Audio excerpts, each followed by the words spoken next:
Kita ke informasi selanjutnya, pemirsa. Majelis Kehormatan MK memeriksa sejumlah hakim MK terkait dugaan pelanggaran kode etik dalam mengadili batas usia Capres-Cawapres. Ketua MK Anwar Usman diperiksa secara tertutup selama 1 jam.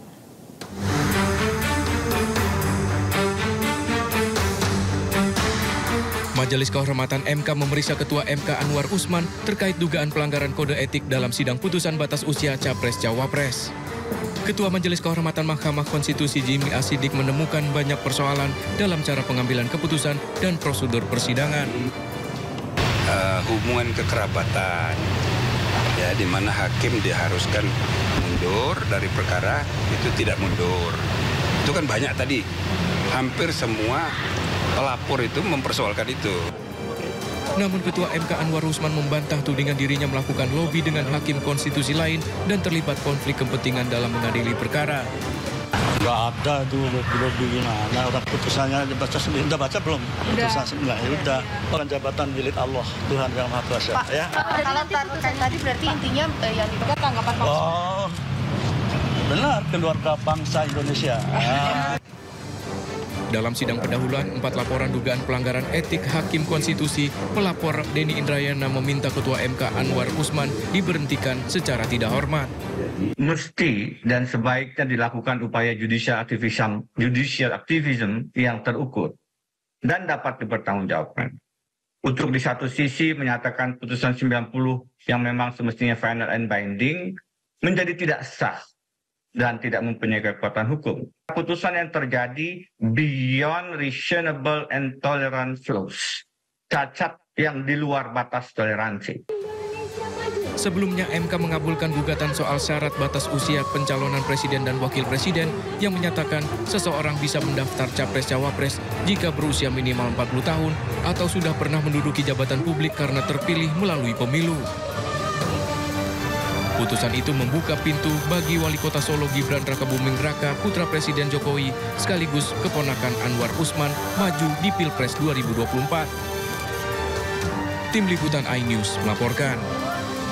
Pemirsa, Hakim Konstitusi Arief Hidayat mengaku sedih mengenai narasi Mahkamah Keluarga yang berkembang di masyarakat dampak putusan meloloskan syarat usia Capres-Cawapres di bawah 40 tahun selama pernah menjabat sebagai kepala daerah.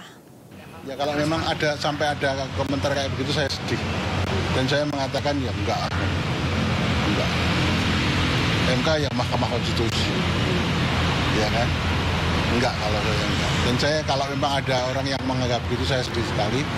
Pengalaman saya sebagai hakim Mahkamah Konstitusi sudah 12 tahun saya.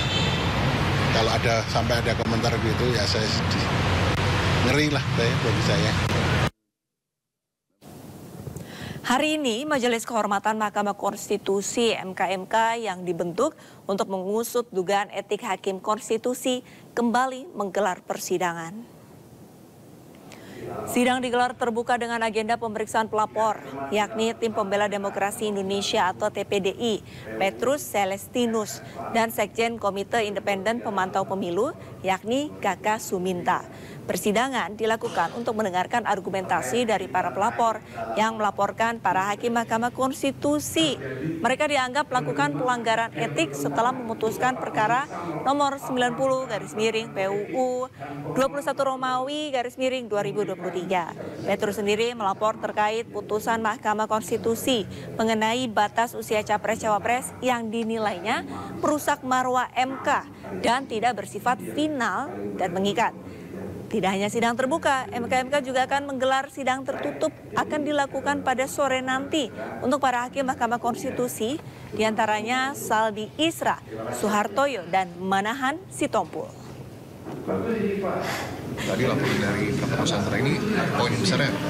Poin besarnya pertama, kita minta Majelis Kehormatan Mahkamah Konstitusi yang dipimpin oleh Prof. Jimmy A. Siddiq supaya memperhatikan apa yang sudah dikemukakan oleh pelapor di dalam laporannya, sebagaimana juga sampai saat ini masih menjadi pergunjingan masyarakat 1 bulan ini soal Mahkamah Keluarga, khususnya hubungan kekerabatan ipar antara Presiden Jokowi dengan Ketua Mahkamah Konstitusi Anwar Usman, sehingga posisi Mahkamah Konstitusi sejak Mei 2022 sampai sekarang tersandera kemerdekaan dan kemandiriannya akibat dari hubungan nepotisme itu.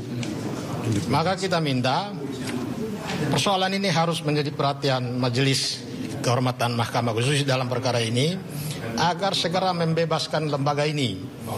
Karena lembaga ini masih memikul beban tugas yang sangat besar yang sebentar lagi akan semua mengarah ke sini, yaitu sengketa Pilpres. Pemirsa, untuk mengetahui hasil sidang dugaan pelanggaran kode etik Hakim MK sudah ada rekan kami Nisa Sahib dari Gedung Mahkamah Konstitusi. Nisa, selamat siang. Bagaimana hasil sidang dugaan pelanggaran kode etik Hakim MK pada siang hari ini?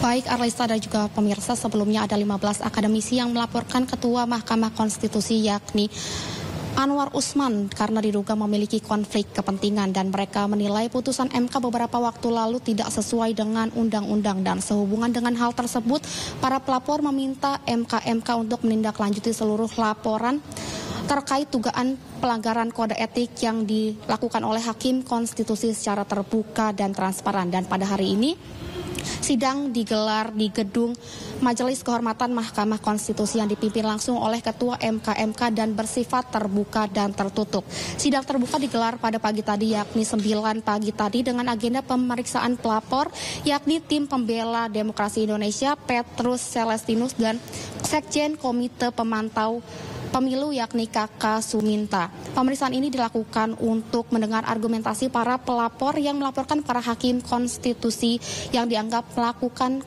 pelanggaran etik setelah memutuskan perkara nomor 90 PUU XXI 2023. Petrus dan Kakak melapor terkait putusan soal batas usia capres-cawapres yang dinilai merusak marwah MK dan tidak bersifat final dan mengikat.